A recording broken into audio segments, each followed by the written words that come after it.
Hi, all the learners. Welcome to my channel, The Learner's Curve by Divya.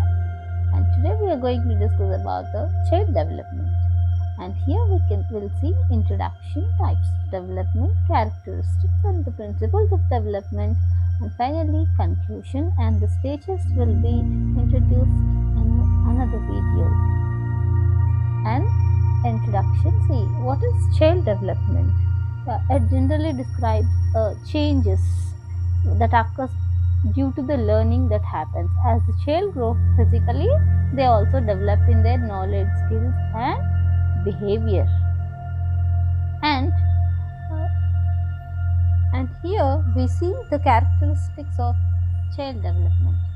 It's mainly qualitative and both quantitative, and also it is progressive in nature, comprehensive, and it is a lifelong process, and it is functional in nature, and of course it is a gradual process, not occurred in stages, and it will be discussed in the next video.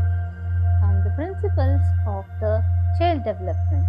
So first one is principle of continuity, and the development follows the principle of continuity, which means the development continuous process. It start with the prenatal to the death till death. Okay, and the principle of integration.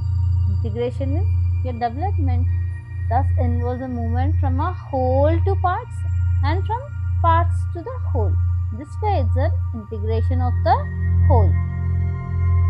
Example, child first starts to learn hand movement, then finger movement, and then learn the movement of the both hands, and also principle of individual difference. So every organism is different from each other.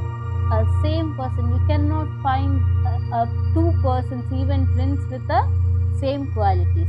So they learn in a different way. And also the next one is principle of proceeding from the general to specific. He first pick up and exhibit a general response and then learn how to show specific and goal directed responses afterwards. And we will see the next one.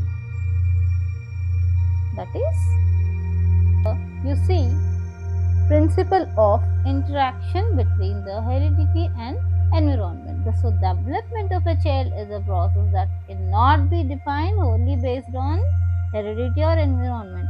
So both will play an important role. Okay, and the two factors also leads to development, and where heredity decides or sets some limits on development, and environment influences complete the developmental process, that is qualitative in nature. And the next one is principle of interrelation, that the various aspects of dimensions of the one's growth and development are interrelated. What is achieved or not achieved in one or other dimensions in the course of the gradual and continuous process of development surely affects the development of other dimensions.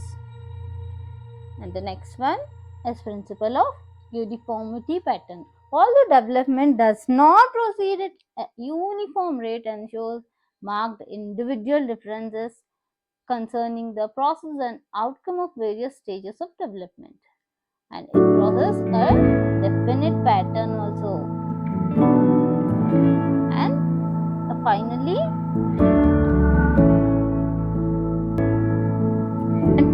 we want to consider breaking down the different stages such as infancy, early childhood, later childhood, everything, and the milestones that typically occur during each one. So all